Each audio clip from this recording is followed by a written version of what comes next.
제가 어릴 적 꿈 가운데 하나가 하나입니다. 여러 가지가 있었는데 그 가운데 하나가 이제 축구 선수가 되는 것이었습니다. 정말 열심히 축구를 하였습니다.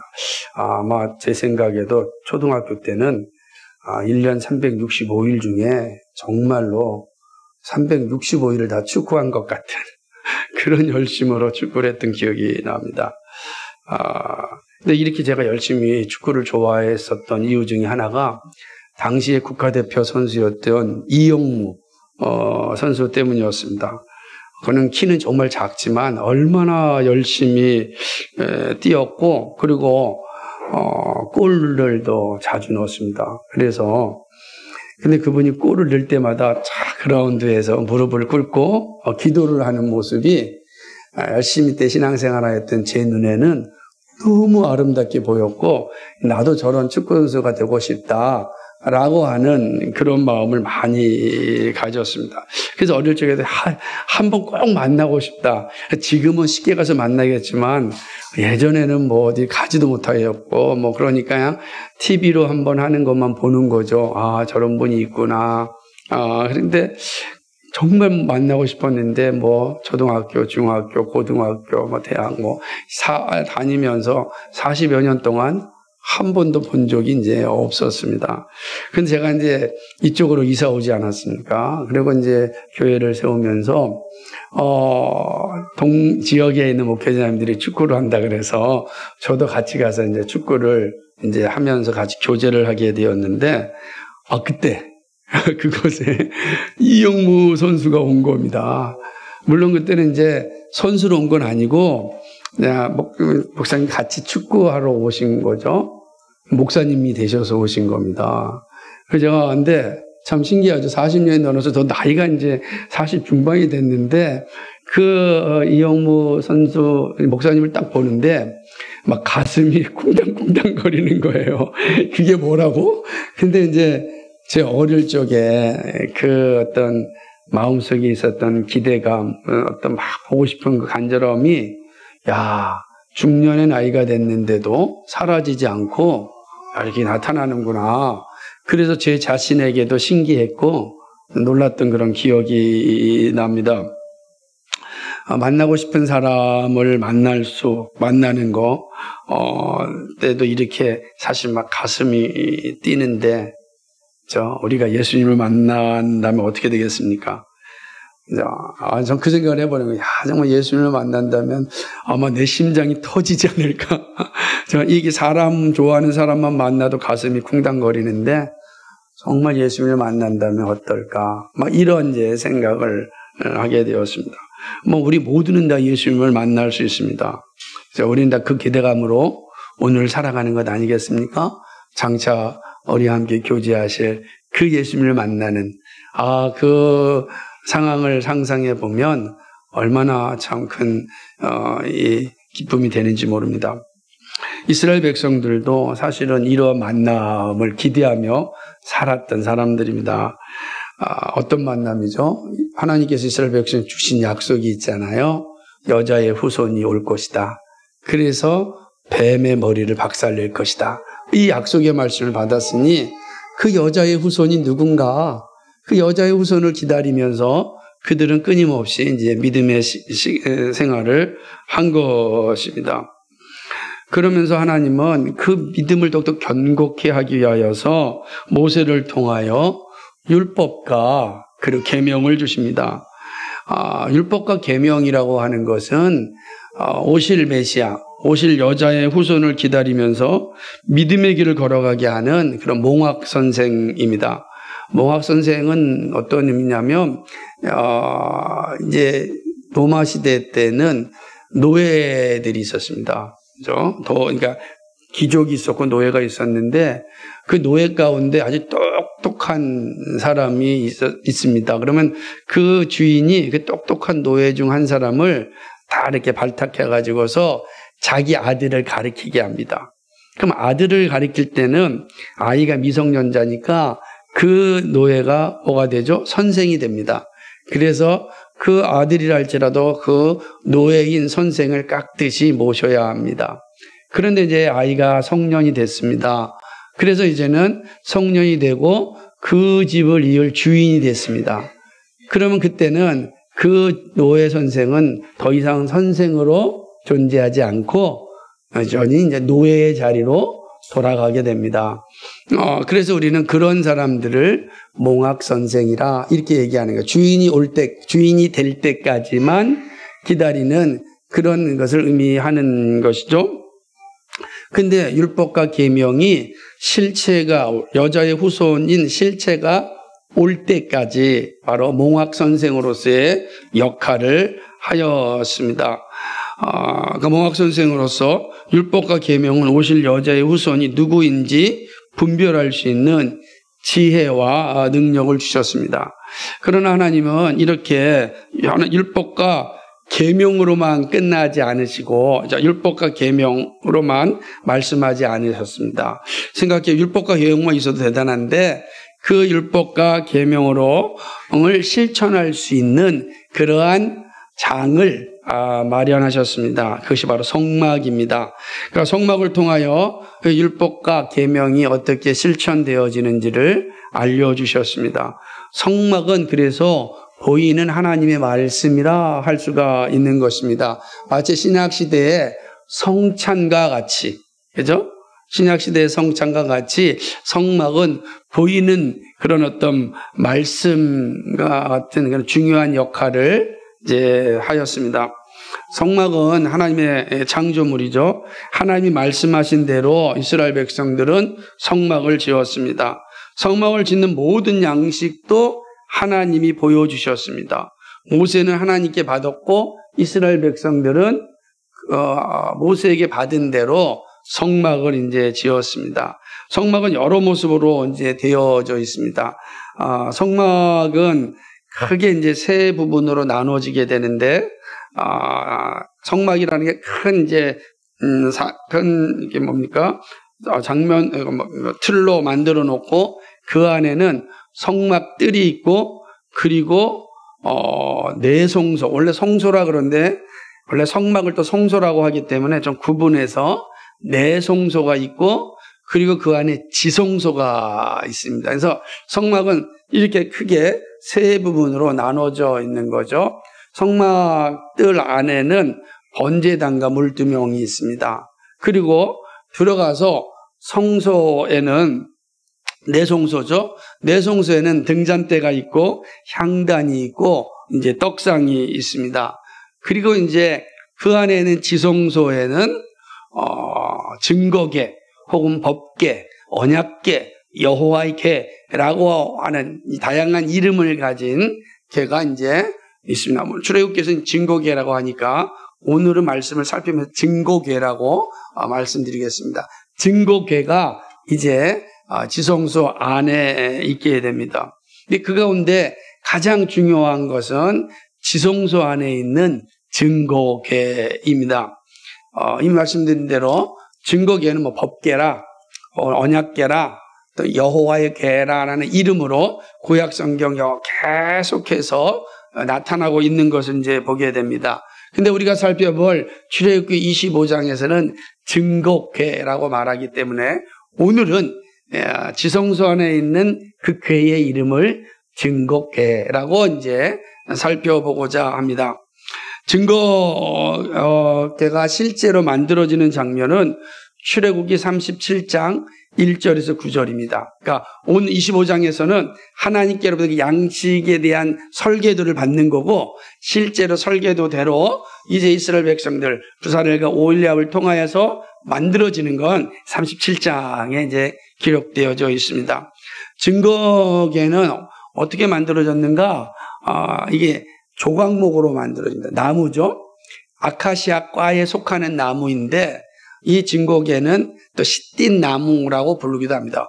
아주 작은 것부터 큰 것까지 이스라엘의 그 사막에 가면 종종 볼 수 있는 그런 이제 나무가 이 시띠 나무라고 이제 할 수가 있습니다. 이 조각목인데 이 조각목으로 이제 증거계가 만들어지고, 증거계의 구조는 아래 나무계와 위에 이게 속죄 혹은 판으로 이렇게 만들어 되어졌습니다.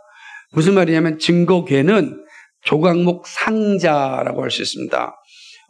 제가 전체 단톡방에 사진 2개를 올렸으니까 나중에 한번 보시면 됩니다. 그러니까 상자 모양으로 생각하면 될 것입니다. 조각목, 이 말씀드렸죠. 이 조각목은요, 아카시아과에 속하지만 잘 썩지 않는 성질을 가지고 있습니다. 이 썩지 않는 성질을 가진 조각목으로 길이가 2규빗 반, 한 125cm 정도, 그리고 넓이는 1규빗 반, 75cm 정도, 높이도 1규빗 반, 75cm 정도의 아주 이동하기에 적당한 크기의 상자라고 할 수가 있습니다. 이렇게 만들어진 증거궤는 안팎으로 다 뭐로 만드냐면 순금으로 도금을 다 하게 됩니다. 순금으로 도금한 것은 의미가 있죠. 순금은 거룩함을 상징합니다. 그러니까 이 증거궤가 거룩하다, 함부로 대하지 말라라고 하는 그런 의미를 가지고 증거궤를 아주 전부 다 순금으로 다 이렇게 도금을 하는 것이죠. 하나님의 임재가 있는 거룩함입니다. 이것이 바로 이제 순금이 가지고 있는 영적인 의미입니다. 그리고 그 위로는 금태를 두릅니다. 또한 금고리 넷을 부어 만듭니다. 고리를 4군데로 만들어서 거기다가 채를 끼는데, 채는 뭐냐면 막대기, 긴 둥그런 막대기입니다. 이동하기 위해서 막대기가 필요하겠죠. 그래서 4사람이 딱 들고 가기 위해서, 혹은 2사람이 들고 가기 위해서 이 막대기를 이제 만들었습니다. 그리고 금고리는 4발에 답니다. 발은 모퉁이를 말한다고 할 수 있습니다. 발이 밑에 있는 게 아니냐라고 하는데, 그러나 또 여기에 대한 여러 가지 내용들이 있지만, 그래도 이제 이 부분에서 전통적인 유대학자들은 내 모퉁이가 바로 발이다. 그리고 왜냐하면 거기에 고리를 만들고 거기에 채를 띄어서 가져가야 하기 때문에 그렇게 이야기를 합니다. 이렇게 이제 금고리를 만들고 양쪽 발에 채를 넣어서 이동하게 됩니다. 채 역시 조각목으로 만들고 금으로 쌉니다. 채는 한번 궤고리에 꿰인 대로 빼내지 않습니다. 그대로 집어넣고 빼지 않는 것이죠. 그런데 이제 중요한 건데요.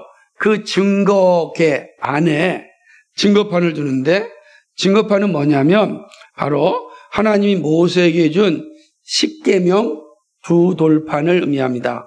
출애굽기 31장 18절에 잘 나타나 있는데, 10계명을 증거궤 안에 넣으라고 하는 것은 이 증거궤가 언약의 증표 역할을 하기 위함입니다.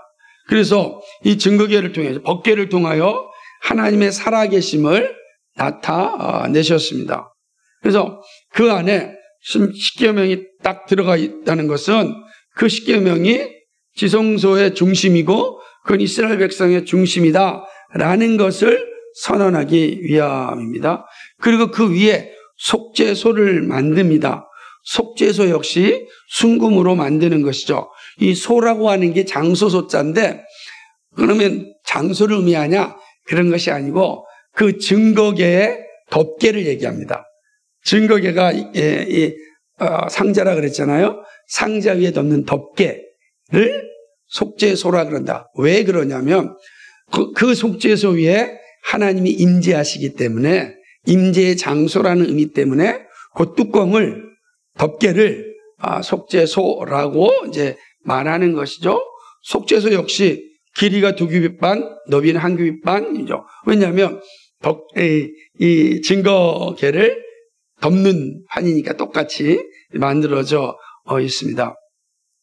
속죄소는 하나님의 보좌를 상징합니다. 왜냐하면 역대상 28장 2절을 보게 되면 증거궤가 하나님의 발등상이기 때문입니다. 그러니까 증거궤가 하나님의 발등상이라면 그 속죄소는 뭐겠어요? 하나님의 보좌, 자리가 되겠죠. 그래서 속죄소를 하나님의 보좌라, 하나님이 앉아있는 자리라 이렇게 이제 말씀하는 겁니다. 되게 중요한 거예요. 왜 그러냐면 우리가 성경을 보다 보면 이런 표현이 종종 나와요. 우리가 다 하나님의 은혜의 보좌 앞에 나아가자 그러잖아요. 은혜의 보좌 할 때 은혜의 보좌라는 게 뭘 의미하는지 잘 생각해 보세요. 어디가 은혜의 보좌일까? 그거를 성막을 통해서 보여준 거예요. 은혜의 보좌는 어디다? 속죄소가 은혜의 보좌다 라고 이야기하는 거예요. 그럼 속죄소가 어떤 곳인지를 잘 아는 게 중요하지 않겠습니까? 속죄소는 속죄일의 대제사장이 그 속죄소, 다시 말하면 증거계 덮개 위에다가 동물들의 피를 다 뿌림으로 백성들의 죄를 사하여 주시는 곳입니다. 그러니까 은혜의 보좌는 어떤 장소예요? 우리의 죄가 용서받는 장소죠. 그러니까 은혜의 보좌 앞에 가야만 우리가 우리의 죄를 용서받고 하나님을 대면하여 만날 수가 있는 것입니다.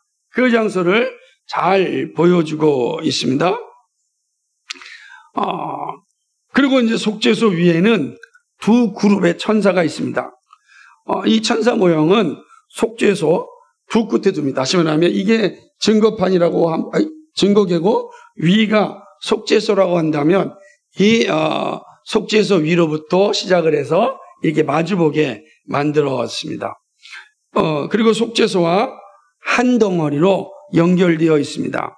이는 속죄소와 두 천사가 따로 만들어서 붙인 것이 아니라 처음부터 함께 만들었다는 겁니다. 그러니까 뚜껑에 우리가 생각하면 뚜껑에 손꼬리 같은 거라 생각하면 들어야 되니까 그거를 따로 만들어서 붙인 것이 아니라 한 덩어리가 되게 해서 처음에 만들 때부터 다 조각을 한 겁니다.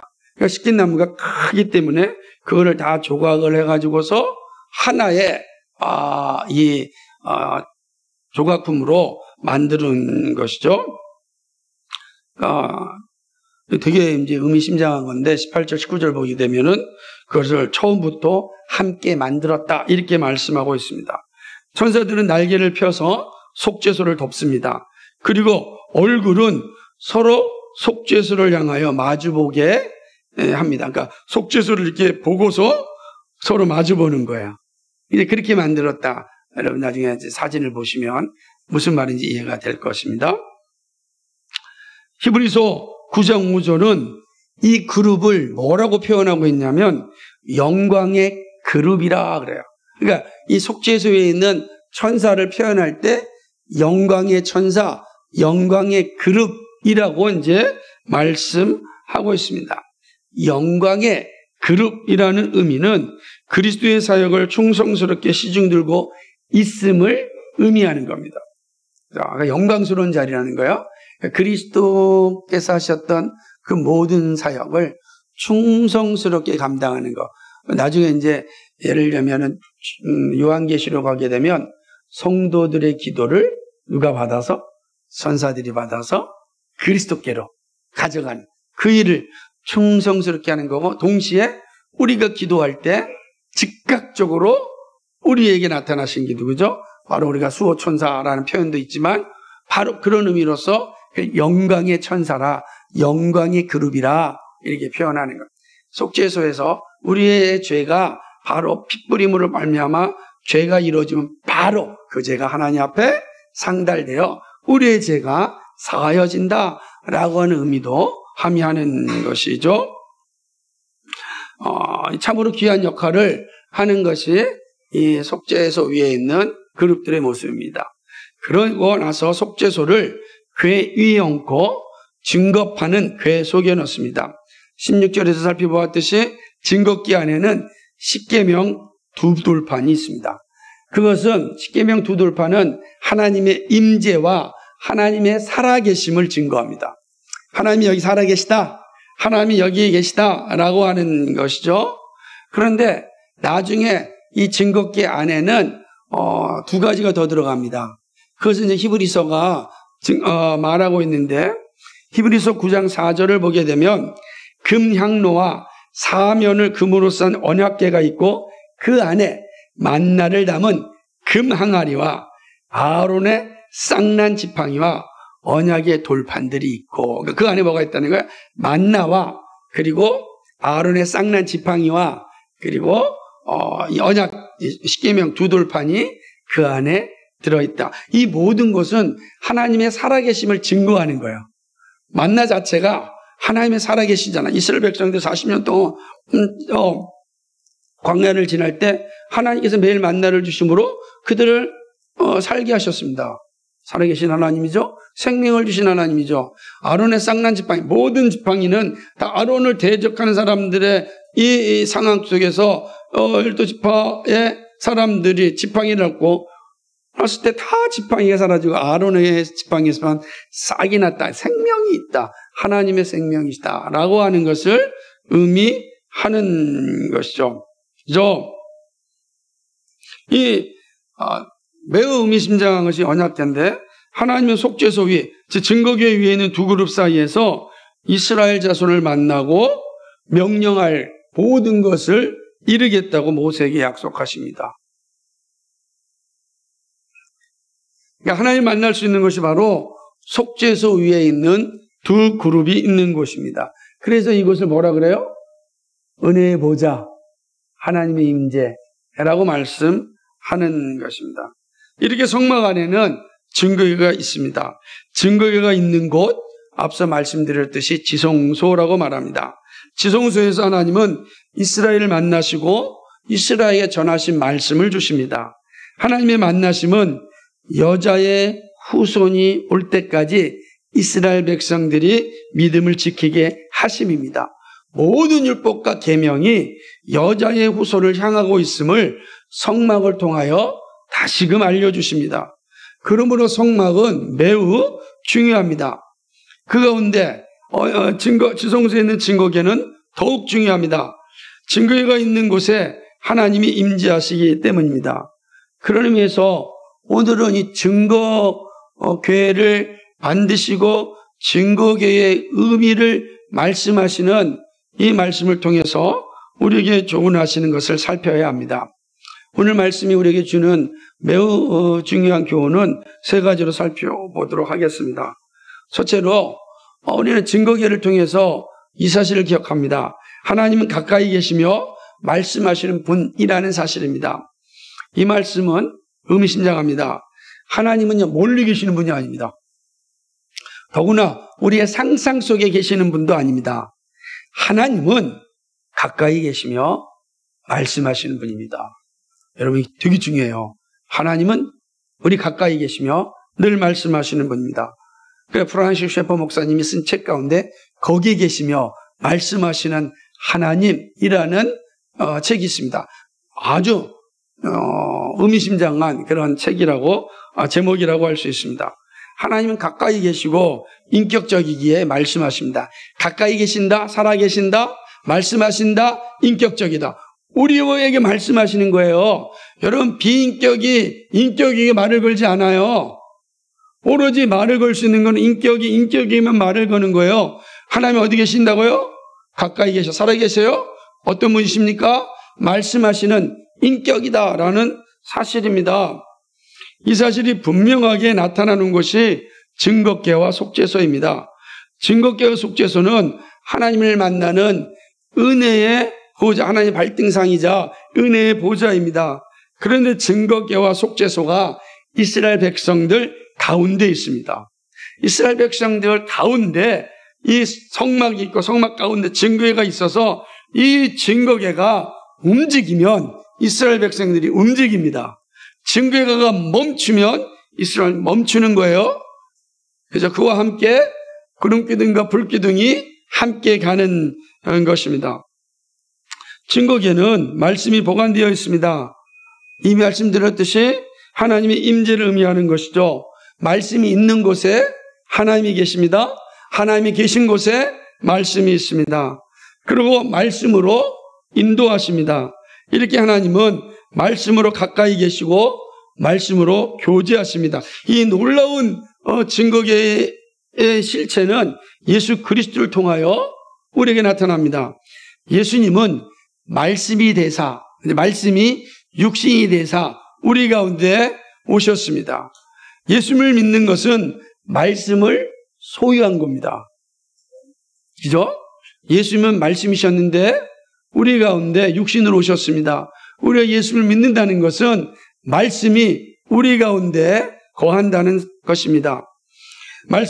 믿음은 말씀을 알고 그대로 살겠다는 고백입니다.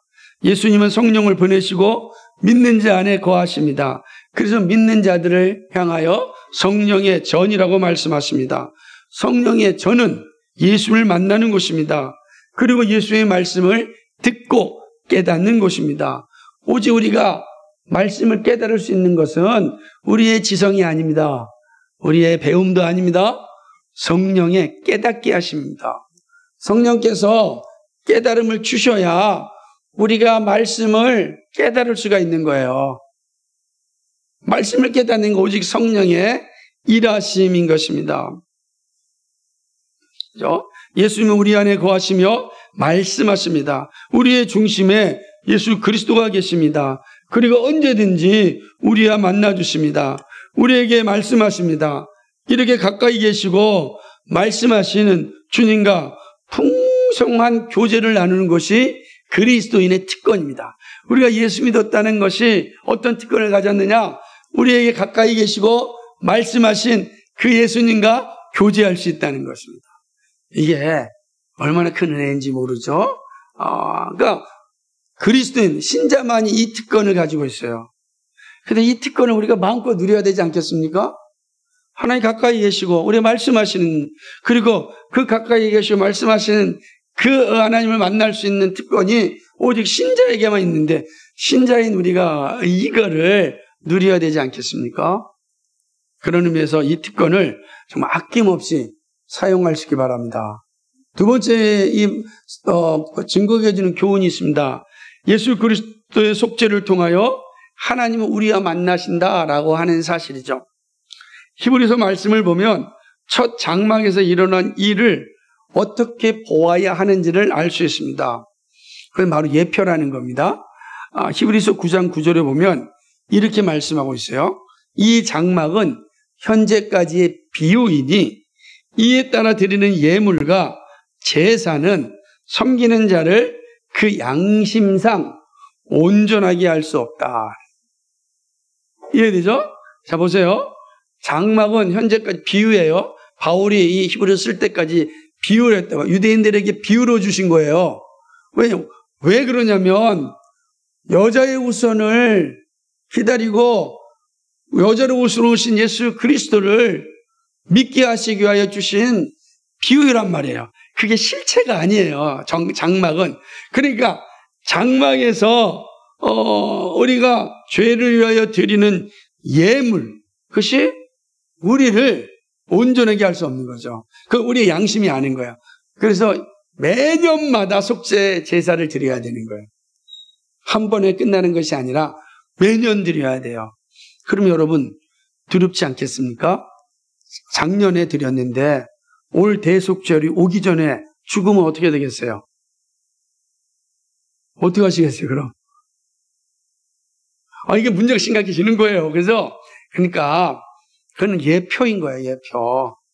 그러니까 이건 매년 드려야 되는 상황이 주어지는 거죠. 예표로, 비유로 주셨습니다. 그리스도가 오기까지 비유라는 것입니다. 구약 백성들이 여자의 후손을 기다리면서 믿음을 지키는 것은 쉬운 일이 아닙니다. 율법으로 제사로 우리의 구원을 받는 게 아니고 오실 여자의 후손 그리스도를 바라봄으로 우리가 구원을 얻는 거예요. 그죠? 그게 이스라엘 백성도 동일하였다고요. 그걸 잊어버리면 안 되는 거예요. 근데 점점 가면 갈수록 이걸 잊어버려요. 그래서 우리가 열왕기 상한을 보게 되면 이스라엘 백성이 이걸 잊어버려서 자꾸 산당을 만드는 거예요. 이게 아닌데 이렇게 얘기하는 겁니다. 시시각각 변하는 세상의 문화에 정신없이 우리는 시들을 수 있기 때문에 믿음을 지키는 게 쉽지는 않습니다. 그러므로 하나님은 믿음을 끝까지 감당하여 그리스도를 맞이할 수 있도록 예표를 주셨습니다. 그것이 바로 성막입니다. 성막의 핵심은 증거궤와 속죄소입니다. 증거궤가 하나님의 임재를 약속한다면 속죄소는 하나님의 죄인을 어떻게 만나는지를 알려줍니다. 그리고 오실 메시아가 어떤 존재를 예표합니다. 이 되게 중요한 거. 이 증거계와 그리고 속죄소를 통해서 오실 메시아가 어떻게 오시는지를 예표한 거예요. 그러면 오실 메시아는 누구죠? 말씀으로 오시고 오실 메시아는 어떤 분이죠? 그의 핏부분을 통하여서 모든 일을 구원하실 자로 오실 것이다. 이거를 이 증거계를 통하여서 예표하신 겁니다. 그래서 우리는 오신 메시아가 이런 예표를 성취하셨느냐, 성취하지 않았느냐에 따라서 그가 참 메시아인지 아닌지를 우리는 확인할 수가 있는 겁니다. 이해가 되시죠? 그래서 이 성막은 보이는 말씀으로 우리에게 매우 중요한 그런 예표라고 할 수가 있는 것입니다. 속죄소는 대제사장이 1년에 한 번씩 이스라엘 백성들의 죄를 용서해 주는 장소입니다. 이때 백성들의 죄를 대신할 동물의 피를 가지고 지성소에 들어가서 속죄소 위에 다 뿌립니다. 그리고 이 핏뿌림을 통하여 백성들의 죄가 용서받고 하나님은 이스라엘 백성들을 만나고 말씀합니다.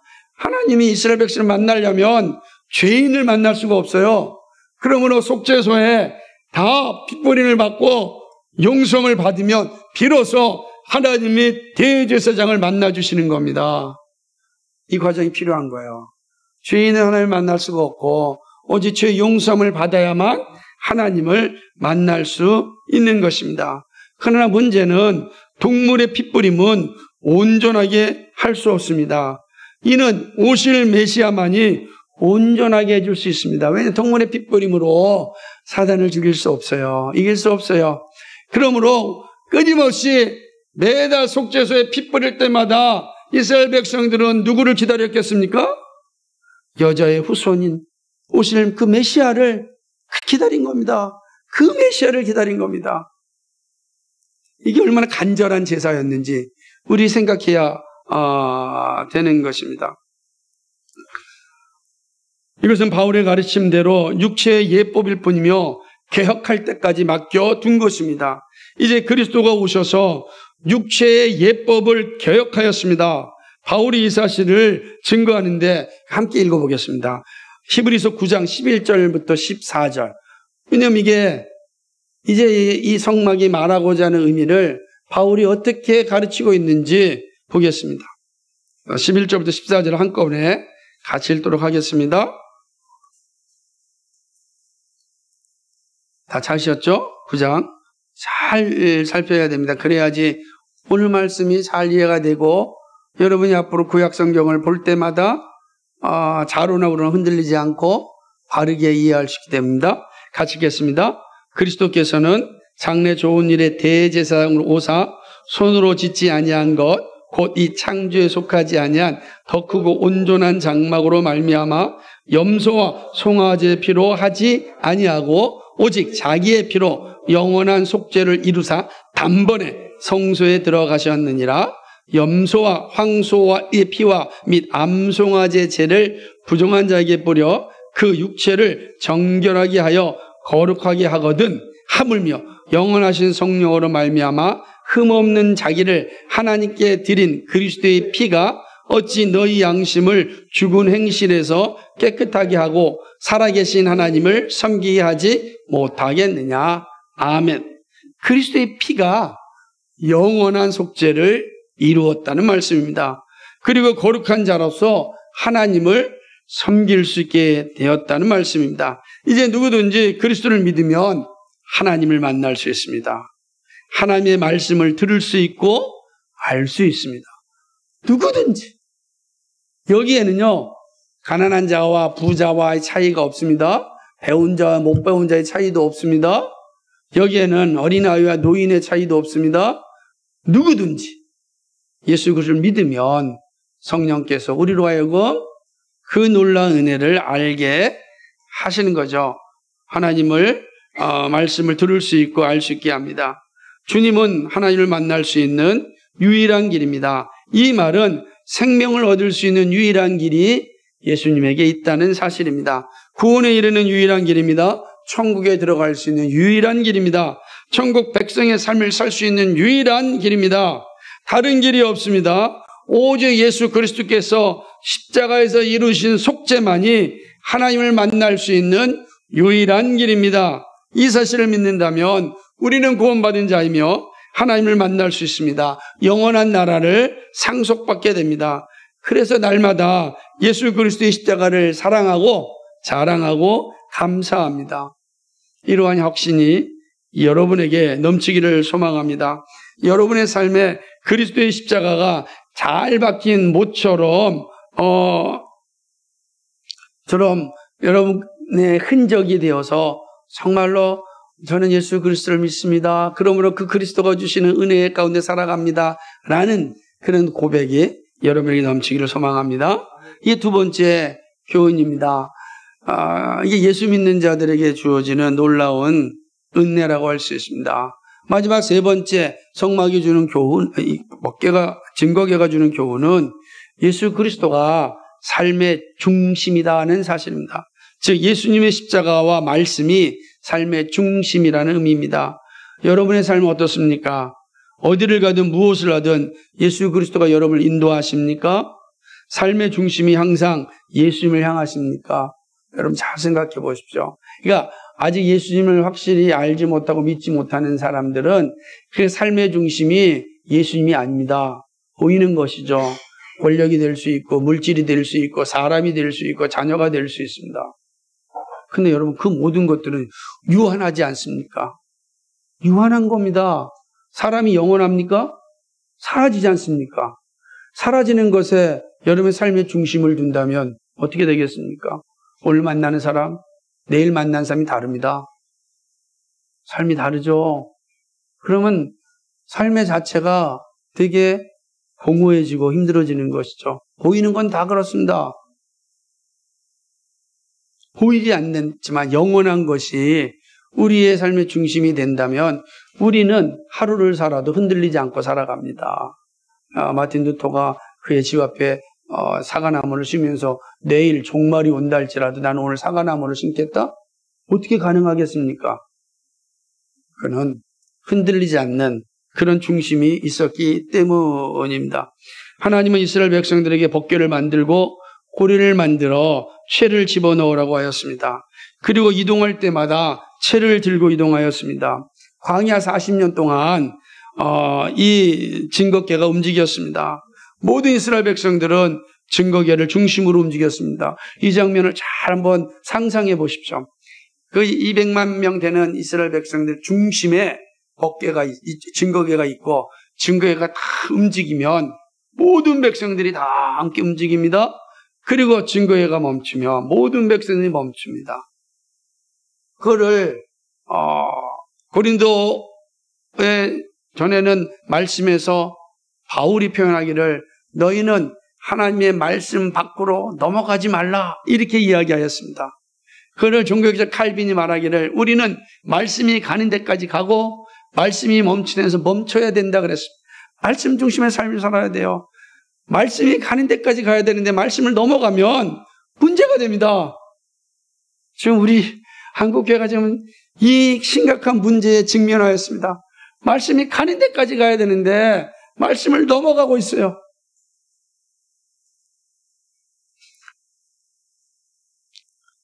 이스라엘 백성들이 이 험악한 광야를 무사히 건널 수 있었던 것은 이 증거궤, 언약궤의 중심으로 그들은 살았기 때문입니다. 그래서 증거궤가 없을 때는 너무나 슬펐습니다. 이스라엘 백성들이 가나안에 들어가서 나라를 만들고 살았지만 사실때에 교만하여 언약궤를 이방인에게 빼앗기는 수모를 당하였습니다. 상상을 해보세요. 이스라엘 백성들의 중심이 언약궤에 있는 거 빼앗겨 버렸어요. 나중에 다윗이 이 증거궤를 찾아오면서 예루살렘으로 가져옵니다.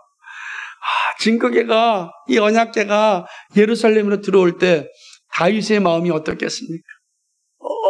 여러분 생각해 보십시오. 그 하나님을 만나는 장소인데 하나님을 만나는 거예요. 이 가만히 있을 수 있겠습니까? 너무 기뻐해서 다윗이 춤을 춥니다. 난리춤을 추는데 그 바지가 벗겨질 때까지 춤을 추는 거예요. 얼마나 기쁘고 얼마나 즐거우면. 여호와에게를 맨 사람들이 6걸음을 가매 다윗이 소와 살찐 송아지로 제사를 드리고 다윗이 여호와 앞에서 힘을 다하여 춤을 추는데 그때에 다윗이 배 에봇을 입었더라. 왕포를 입은 거예요. 왕이. 다윗과 온 이스라엘 족속이 즐거이 환호하며 나팔을 불고 여호와에게를 메어오니라. 사무엘상 6장 13절부터 15절에 있는 내용이에요. 얼마나 기쁜지 막 그냥 왕복을 입고 막 춤을 추는 거예요. 그죠? 엉덩이가 다 보일 정도로 다윗은 춤을 췄습니다. 사무엘상 6장 20절 보면은 그의 속이 다 보일 정도라 그랬어요. 그러니까 그 안에 미갈이 막 채통이 없다고 욕한 거 아닙니까? 왕이 채통이 없다. 다윗은 채통이 중요한 게 하나님을 만나는 자리인데 얼마나 기뻤는지 모릅니다. 여호와에게, 즉 증거에는 하나님이 가까이 하심입니다. 그러니 얼마나 감사하고 행복하고 기쁨이 넘치겠습니까? 여러분, 하나님이 멀리 있다고 생각해 보시기 바랍니다. 우리의 기도가 언제 받아들일지 모른다고 생각해 보시기 바랍니다. 하나님의 말씀이 우리에게 오는데 얼마나 오래 걸릴지 모른다고 생각해 보시기 바랍니다. 이거 어떻게 기도하겠습니까? 그죠? 하나님 멀리 계신데 내 소리가 들릴까? 그럼 기도할 수 있겠습니까? 못하는 거예요. 그죠? 참으로 힘이 빠지고 절망스러울 것입니다. 근데 하나님이 가까이에 오십니다. 그러니 얼마나 기쁘겠습니까? 그 하나님이. 그런데 하나님이 놀랍게도 말씀으로 우리 가운데 오셨습니다. 복계로 오신 예수님, 우리 가운데 오셨습니다. 그리고 성령을 통하여 우리 안에 내주하십니다. 항상 우리와 함께 하십니다. 우리가 기도하지 못할 때 말할 수 없는 탄식으로 우리를 위하여 기도하십니다. 어디를 가든 무엇을 하든 우리의 중심이 예수 그리스도가 되었습니다. 예수님은 제자들에게 너희는 나를 누구라 하느냐고 갑자기 물으셨습니다. 그때 제자들이 지체하지 않고 주는 그리스도시요 살아계신 하나님의 아들이십니다 라고 고백하였습니다. 사실 이러한 고백이 우리에게 있어야 됩니다. 어디에서 누구든지 예수 믿는 우리를 향하여서 이야기할 때 당신에게 예수님이 누구십니까? 라고 이야기할 때 당당하게 주는 그리스도시요 살아계신 하나님의 아들이십니다. 여기에 계시며 말씀하시는 분입니다. 이게 정말 믿음의 고백입니다. 어느 순간에도 흔들리지 않고 주님은 그리스도입니다. 저는 예수님을 믿습니다. 제3의 중심은 예수님입니다. 가정에서도 예수님은 나의 주님이십니다. 직장에서도 예수님은 나의 주님이십니다. 교회에서도 예수님은 나의 주님이십니다. 이 고백이 우리를 살게 합니다. 참 이렇게 멋지게 그리고 확실하게 고백할 수 있기를 바랍니다. 이 멋지고 확실하게 예수님은 나의 주님이십니다. 전 예수 믿습니다. 어떤 상황 가운데서도 여러분 직장에서 여러분의 주인은 예수님이십니다. 여러분 가정의 주인도 예수입니다. 예수님이 주인 되지 않으면 우리의 가정도 우리의 직장도 우리의 교회도 결국 무너지고 맙니다. 항상 이 사실을 기억하십시오. 예수님은 나의 주님이십니다. 그렇죠? 이렇게 고백하는 자에게 주어지는 하늘의 복을 좀 마음껏 누릴 수 있길 바랍니다. 전 여러분이 이 복을 좀 마음껏 누렸으면 좋겠습니다. 여러분 입술의 고백이 하늘이 주는 복을 마음껏 누리게 하는 것임을 기억하시고 이 복을 만끽할 수 있기를 주님의 이름으로 간절히 축복합니다. 말씀을 맺습니다. 오늘 증거기를 통하여 말씀하시는 가르침을 살펴보았습니다. 하나님 모세에게 믿음으로 살 수 있는 길을 알려주셨습니다. 그것은 바로 계명과 율법을 지키는 일입니다. 율법과 계명이 오실 메시아 여자의 후손을 기다리며 믿음으로 사는 길입니다. 하나님은 그 믿음을 더욱 견고하게 하려고 성막을 지으시고 그 가운데 증거궤를 만들어 언약의 말씀을 두게 하였습니다. 이스라엘 백성들의 삶의 중심은 항상 언약의 말씀이 들어있는 증거궤입니다. 그곳에서 하나님은 백성을 만나시고 속죄와 들어야 할 말씀을 주십니다. 여기에 이스라엘 백성들의 생명과 사망이 존재합니다. 증거궤에서 들려주시는 말씀과 죄사함을 들으며 살 수 있습니다. 그러나 그들의 양심은 알았습니다. 이게 불완전함을 알았고 성전이 온전히 개혁될 날을 간절히 기다리며 한 해 한 해를 보냈습니다. 그것이 다윗과 솔로몬의 성전에서 좀 더 진전되었습니다. 이제 움직이지 않아도 되고 그 거대한 성전이 세워졌으니 이제 조금 진전되었습니다. 그러나 하나님은 손으로 지은 성전을 말하지 아니하였습니다. 결국 그 성전도 다 무너졌습니다. 하나님은 손으로 짓지 아니한 영원한 성전을 약속하셨습니다. 그리고 마침내 예수님이 오셔서 그 약속을 성취하셨습니다. 이제 예수님을 믿으며 우리가 성전이 됩니다. 성령이 각 사람의 마음에 임합니다. 그래서 예수 믿는 사람은 성령이 거주하는 성전이 됩니다. 그리고 성전의 중심에는 예수 그리스도의 십자가와 은혜의 말씀이 있습니다. 신자는 그리스도의 십자가로 죄 사함을 받고 말씀으로 주님의 뜻을 따르는 사람입니다. 십자가는 예수님이 신자를 만나는 장소입니다. 그리고 말씀하시는 장소입니다. 이제 우리는 십자가에서 예수를 만납니다. 인류는 더 이상 동물의 피로 구원받지 않습니다. 이것들을 사하셨은즉 다시 죄를 위하여 제사 드릴 것이 없느니라. 제사 드릴 것이 없어요. 그래서 로마 가톨릭 미사도 이 말씀에 의하면 잘못된 겁니다. 히브리서 10장 18절 말씀입니다. 예수님은 피로 단번에 영원한 구원을 받게 하였습니다. 예수님의 죽으심으로 우리의 양심이 자유를 얻게 되었습니다. 이제 누구든지 예수님을 믿으면 예수님이 십자가에서 흘리신 피로 구원을 받고 자유의 삶을 삽니다. 히브리서 10장 19절 20절에 그러므로 형제들아 우리가 예수의 피를 힘입어 성소에 들어갈 담력을 얻었나니 그 길은 우리를 위하여 휘장 가운데 열어놓으신 새로운 살 길이요 휘장은 곧 그의 육체니라. 아멘. 이 말씀이 우리를 살게 합니다. 이 놀라운 복음을 증거계와 속죄서를 통하여 예표하여 주셨습니다. 우리 역시 다시 오실 주님을 기다리며 살아갑니다. 이 같은 믿음이 없이는 불가능합니다. 우리에게 보여주신 십자가와 매일 주시는 말씀을 들고 살아야 합니다. 우리가 할 일은 믿음으로 예수님께 붙어 있는 일입니다. 이 일은 예배와 기도 그리고 말씀을 듣고 배우는 일입니다. 또한 입을 열어 예수님을 고백하는 일입니다. 아침마다 주님을 믿는다고 나는 고백이 예수님을 만나는 일이고 영광을 누리는 일입니다. 그러므로 여러분 예수를 믿고 있습니까? 아침마다 예수님 전 예수 믿습니다. 고백하셔야 됩니다. 아직 예수를 믿지 못하고 있습니까? 기도하시기 바랍니다. 예수님 저에게 예수님을 나의 주님으로 고백할 수 있는 믿음을 주옵소서. 이런 기도가 우리에게 있어야 됩니다. 그 기도에 성령이 역사하시고 놀라운 열매를 우리에게 주시는 것입니다. 신자의 복과 패망은 예수님을 향한 순종에 있습니다. 우리 모두 예수님을 만나고 예수님이 주시는 복을 충만하게 누려야 하지 않겠습니까? 여러분 우리 그래야 되지 않겠습니까? 우리 정말로 예수님이 주시는 복을 충만하게 누려야 되지 않겠습니까? 아니 잠시 누리는 거 말고 영원히 누려야 되지 않겠습니까? 그렇다면 삶의 중심이 말씀이 되어야 하고 날마다 믿음의 고백이 있어야 합니다. 여러분의 날마다 입술의 고백이 여러분을 지배해야 됩니다. 항상 한번 그래서 우리 입으로 고백할까요? 예수님 저는 예수님을 믿습니다. 예수님 저에게 주님이십니다. 이 고백이 여러분의 삶을 지배할 수 있기를 주님의 이름으로 간절히 축복합니다. 거룩하시고 자비하신 하나님 아버지, 이 시간에 주의 말씀을 살펴보았습니다. 간절히 간구하고 소망 없는 것은 사랑하는 성도들의 삶의 중심이 예수 그리스도가 되게 하여 주옵소서. 성령을 모신 성령의 성전으로서 삶을 잘 감당케 하시고 날마다 입술로 고백하며 예수님을 고백하고 예수님을 믿고 예수님을 주님으로 인정하며 살게 하여 주옵소서. 아직도 우리 안에 예수님에 대한 분명한 믿음이 없다면 오 성령님 불쌍히 여겨주시옵시고 하나님 저 안에 예수님이 찾아가 주셔서 예수님을 나의 주 나의 하나님을 고백할 수 있는 은혜를 베풀어 주옵소서.